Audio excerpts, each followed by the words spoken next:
We are finally up to date, and your 2-0 Ontario Place Serene Grace are now going up against this very scary Trick Room Sun team in week 3.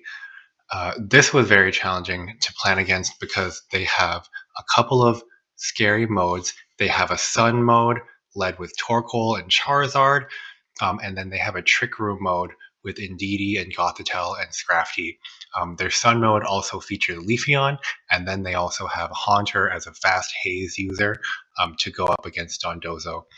It was very challenging for me to find ideas that would let me cover for all of their options here.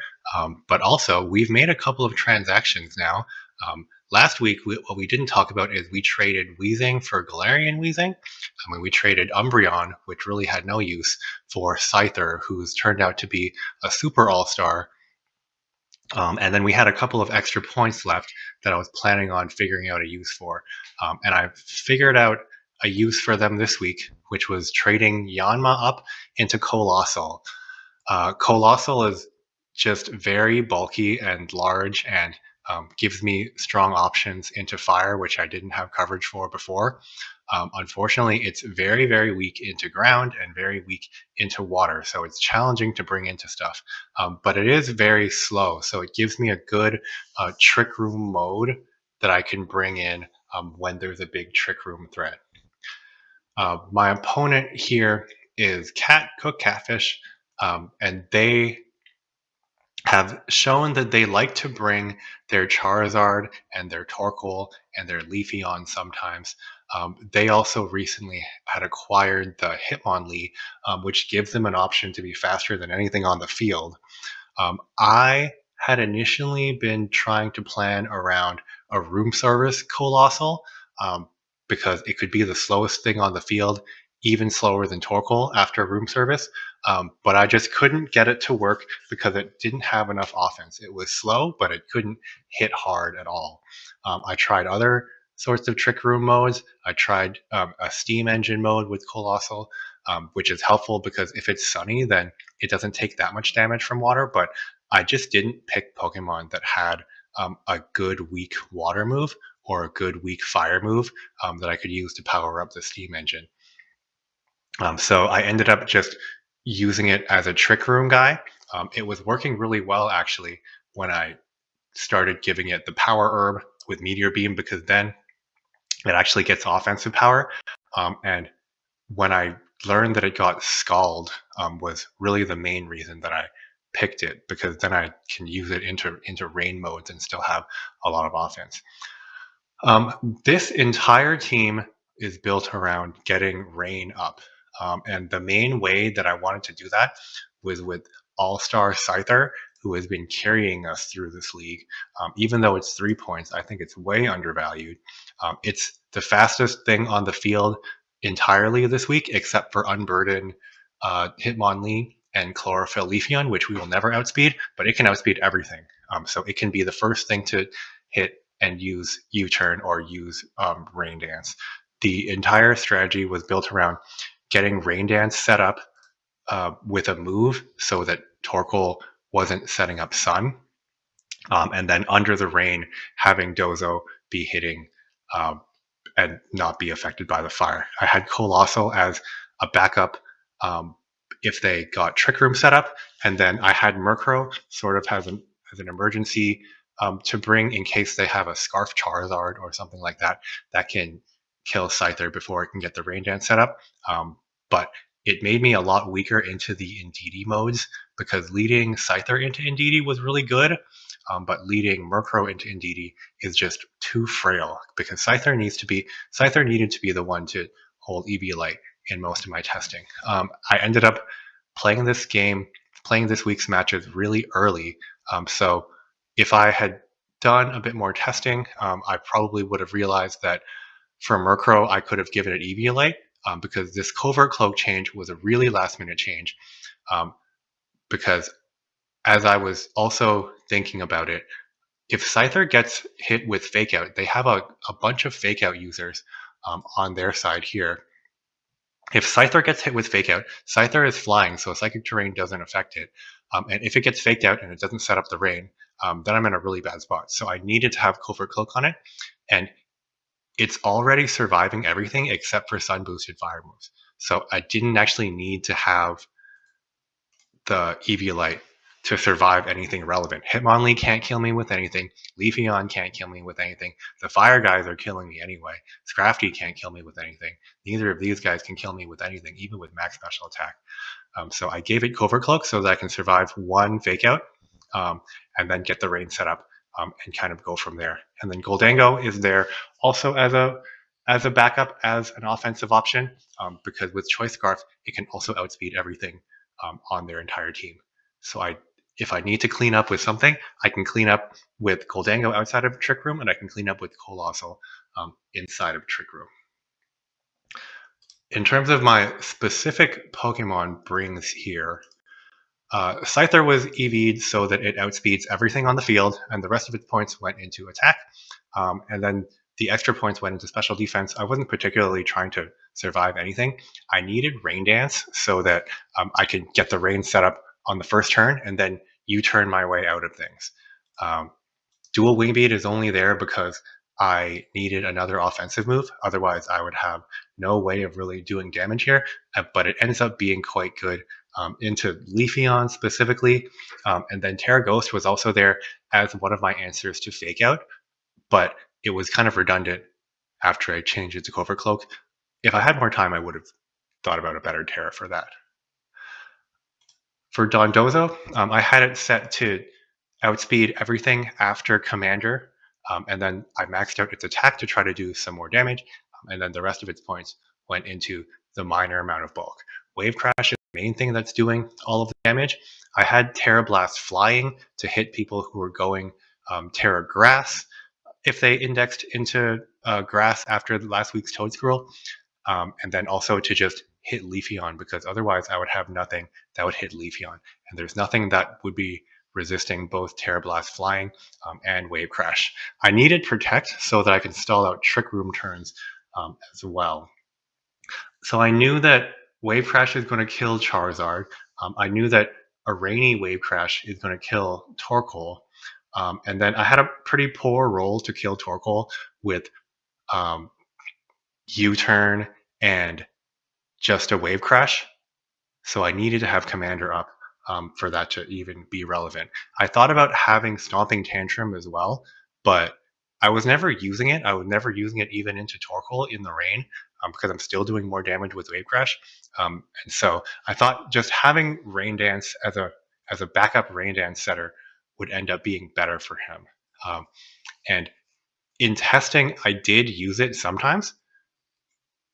So I was using it more than I was using Stomping Tantrum anyway.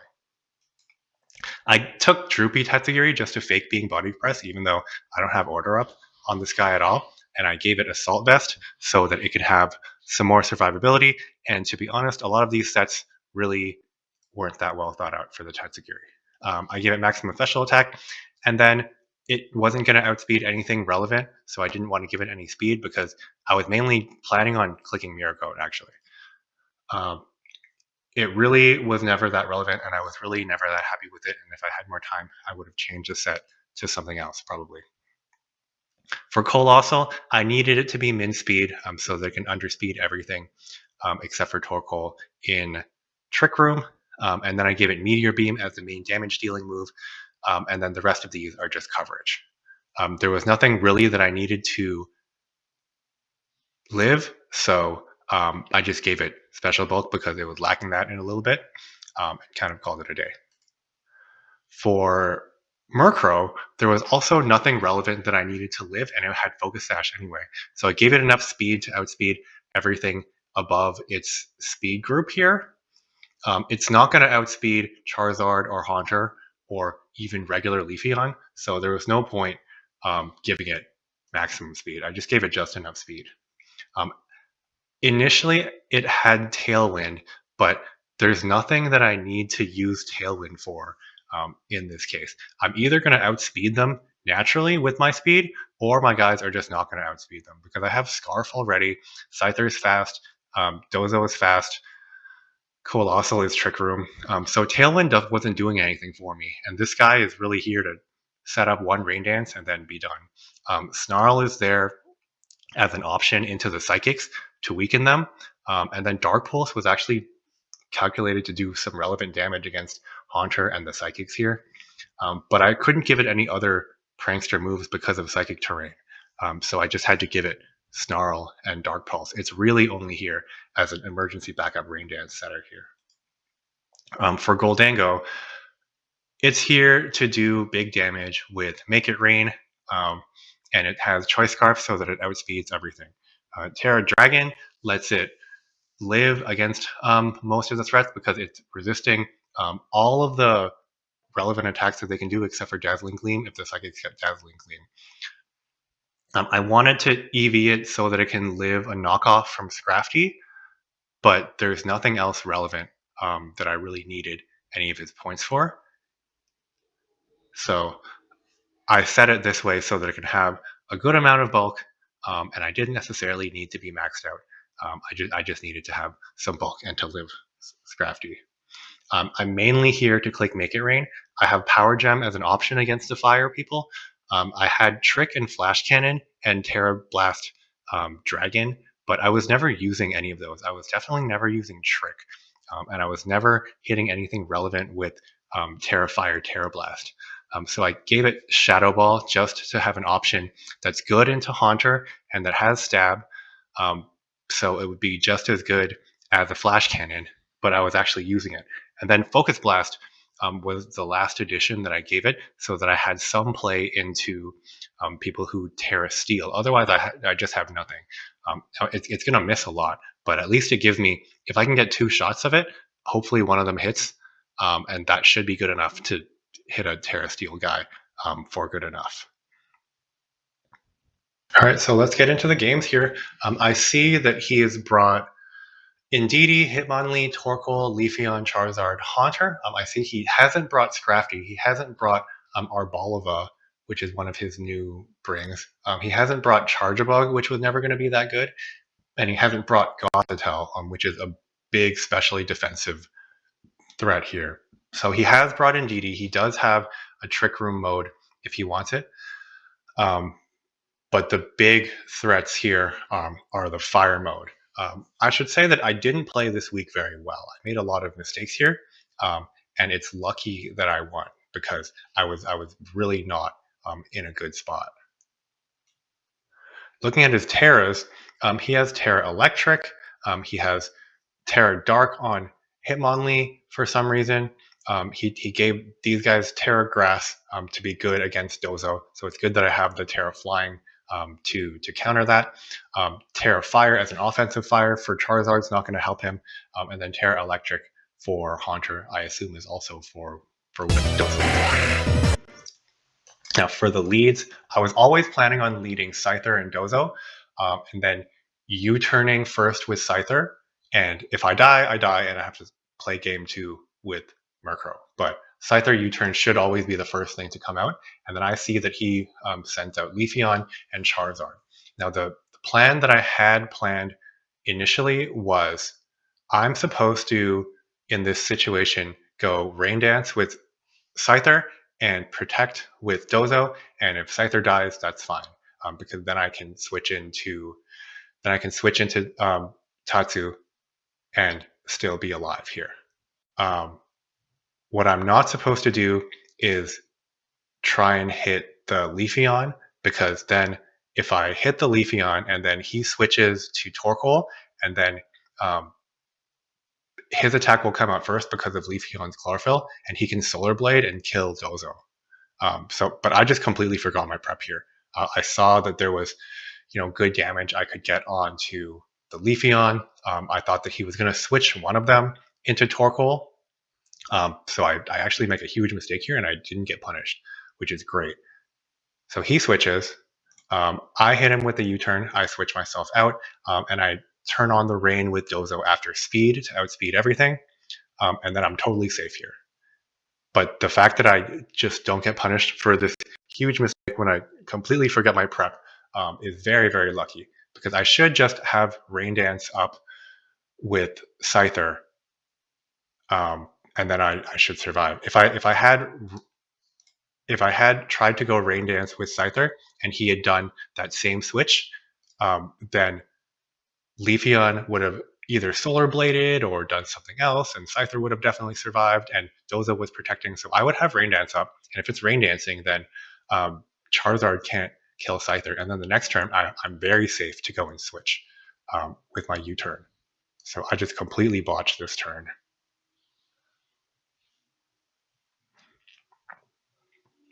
And now he goes for Solar Beam, and he's totally vulnerable this turn. And I have the Rain up. I go for Terra Flying so that I can resist the Solar Beam. And then I decide to Wave Crash into him because he is vulnerable. And this was also a mistake because I just totally forgot that Torkoal gets Clear Smog. What I should have done is I should have just Wave Crashed into Torkoal, killed the Torkoal, and also still Terra Flying to eat the Solar Beam. And then I'm in a great spot here. But now he still has a live Torkoal, and he is Clear Smogged off all of my boosts. So I'm in a really bad spot here and feeling very bad about it. Luckily, I survived this Thunderbolt because I have given myself some amount of bulk with Dozo. This is really just the fact that Haunter is not that strong because I should die here. And luckily, I can put some damage onto Haunter. I knock myself out. His Yawn is also very scary because I didn't prep for Yawn or these statuses really at all. Luckily, I have Scyther in, so Scyther is the fastest thing on the field. And then I get to switch my Yawning Tatsu into the safe Coalossal, which I had brought as a backup into his fire team, and if he went for Trick Room. So I'm glad that I have him, because if I had Gholdengo here, I'd be in a much worse spot. So he decides to switch himself out. I have a safe 100% accurate U-turn where I can switch back into Tatsu, and then he gets to bring the sun back in. But in this case, now I have my Coalossal that can eat all of the sun attacks, and I'm barely safe here. I switch into Scyther because I'm hoping that I can survive something. And then I don't realize that his Terra Grass Leaf Blade is going to kill here. So that's really bad for me. I also don't know why he didn't go for Eruption. I guess it was that he was concerned about a Rain Dance, maybe? No, he just didn't. He just didn't go for Eruption. He just didn't go for Eruption, and it was totally free. I guess if he thought that, no, there's really no reason for him not to go for Eruption here. So this Yawn here is not very good. And then if he went for Eruption, then my Scyther would be dead, and I would be left with just Coalossal. In this case, I survive a Leaf Blade. My Scyther is still alive, and then my Scyther is able to kill the Leafeon, and my Coalossal doesn't get targeted because that would be Flash Fire, but he doesn't have Earth Power, I guess. So he has Clear Smog, Yawn, Flamethrower, and probably Eruption. So he doesn't have Earth Power, so he doesn't have any way of targeting my Coalossal. I knew that if I brought Coalossal, then I'm just completely safe if I can get it to Terra Flying, because then it can get away from Earth Power and it can absorb all the fire attacks. But in this case, he doesn't even have Earth Power. So this is just completely winning against Torkoal. And all that I needed to do was get rid of the Leafeon here. And then he just goes down to Meteor Beam. Luckily that hits, but like there's nothing that he could have done in that situation. So I played that really poorly and I made a bunch of mistakes. And I could have lost at several points, but luckily I'm able to pull it out with one Pokemon left. Going into game 2, I have the exact same game plan, but I know that I've made a mistake at the beginning, so I know that I have to play this much more safely with better preparation. And so I see this is another one of the leads. that I'm generally prepared for, the Indeedee start. I have Covert Cloak, and he doesn't know that I have Covert Cloak still. So I know I'm totally safe to go and U-turn into the Indeedee here. I'm looking for Fake Out from Hitmonlee into my Scyther, and Trick Room from Indeedee probably. So he goes Terra Electric.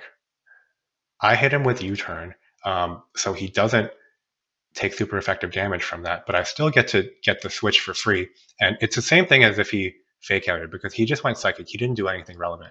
So that means I get my switch into Tatsu. It looks like he actually has a Mirror Herb, which is one of the things that I thought that he would bring, but I didn't think he would bring it on Indeedee. I thought he would bring it on maybe Gothitelle, maybe Hitmonlee, even maybe Leafeon or Scrafty. Having it on someone with very low offense like Indeedee, I didn't think was going to be very good. He Terra Blasts into completely the wrong spot, but I would have survived it anyway.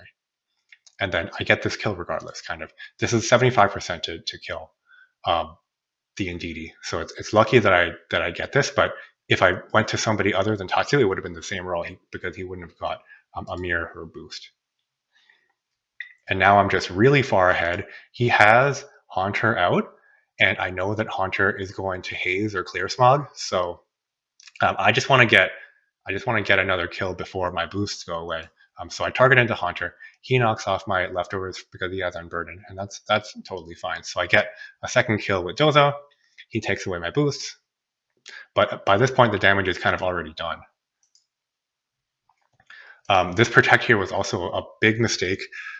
There was really no reason to do this. I know that I'm going down to a Thunderbolt. I don't have leftovers. I'm here just to scout what the Leafeon does, but I kind of already know what the Leafeon does. I know that he has Leaf Blade. I don't know that he has Swords Dance, but I learn, I guess, that he has Swords Dance, which puts me in a much worse spot. If I had just gone for a Wave Crash into anyone, really, if I just done anything and just gone down to the Thunderbolt, then he Swords Dances here, but then I get the switch to Dozo into the Gholdengo, and I'm in a way better spot because then I have Gholdengo, which can outspeed everything, and then Gholdengo, which can put a lot of damage onto Leafeon. But as is, I'm just in a very scary spot now.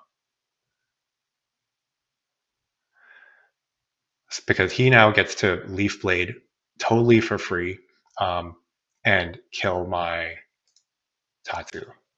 The Leaf Blade would not have killed the Gholdengo regardless. So now I'm in a 2 versus 2 spot. I have 2 Pokemon that are faster than all of his Pokemon, and I actually think that they're speed tying.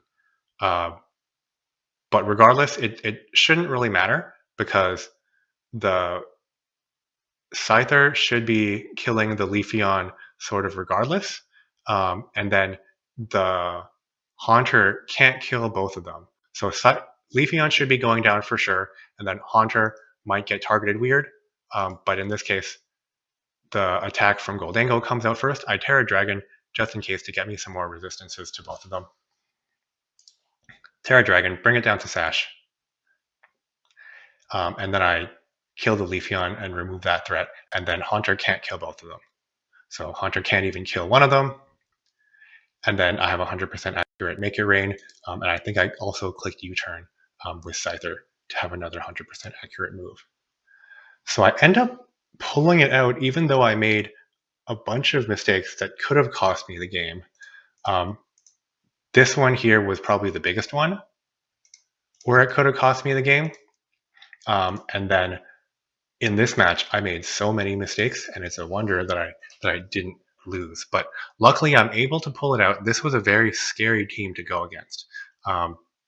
And next week's team is looking a lot more scary, actually. So to preview next week's team, I am going up against a very strong player next week, which is Josh, and he is currently 2-1 in the league. I have no idea how he lost this match. He just got incredibly greedy running Ursaluna with no speed control and ended up losing because he was just Swords Dancing into nothing. But it's a wonder that he lost that match because he convincingly won the other 2 matches, and his team is incredibly scary. Don't let my record fool you. I don't see a way that I can easily win next week's matches. He has Ursaluna as his big physical threat, and then he has the offensive core of Primarina, Espathra, and Kilowattrel as his special threats. The one sort of saving grace that I have here is that all of his threats are very frail. He has Kilowattrel, which is frail. He has Espathra, which is frail. And he has Primarina, which is at least physically quite frail. But defensively, it's very bulky. And Ursaluna is especially very frail, but defensively, it's very bulky. And overall, it's just a bulky guy. He also has Morgrem, which can come in and set up screens, which is going to be very problematic. Glaceon has a high base stat total, but he hasn't really done anything with it right now. He has an overall snow mode, which he could bring, but I'm just a lot more afraid of these modes. And overall, his biggest threat in my eyes is Zoroark Hisui, because I don't really have an answer into these ghosts. All of my plans involve hitting with slacking. So if he brings his ghosts, then I have to either predict that or I have to turn that off with Weezing, and that's not how I want to be playing that match. But I really just don't feel like I have good ways of winning that match. I don't have speed. I've been relying entirely on the All-Star Scyther to try and get speed control and to try to control the match from the beginning against all of my other opponents. But now he has Kilowattrel, which is going to outspeed very easily. He has Zoroark, which is also very scary that it can outspeed. Just very fast threats that I don't have any answer to. And I don't have anything that can deal with Primarina really at all. The typing is very damaging to it. I don't have anything that can deal with Ursaluna, Primarina, and Kilowattrel at the same time. So I need to take one of them out or 2 of them out, and then I'm left with a really bulky Primarina or a really risky Ursaluna. If I can get speed control, then I might be able to do something. But even then, I kind of don't, because he has a faster Tailwind setter. So I've been struggling to come up with something, and we'll see how this comes out next week.